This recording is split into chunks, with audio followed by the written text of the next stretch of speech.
request for Lenaola, the president of the advisory board. Persons who think themselves righteous very easily forget this anymore. I held that crimes under South African law, basically the Declaration of Crimes Act in Kenya, the feasibility of a generation of scholars and practitioners to ensure that Africa contributes meaningfully to the global. The question of immunity for state officials, the question of state sovereignty for state officials often impede accountability.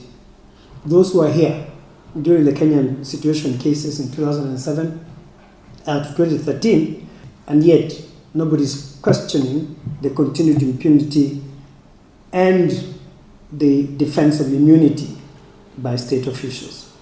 Civil society in all this work is very important. They are with us in this fight. Accountable, responsible media is very important. You know, we can have many of these discussions if we don't have media which reports about it, truthfully, objectively, with education.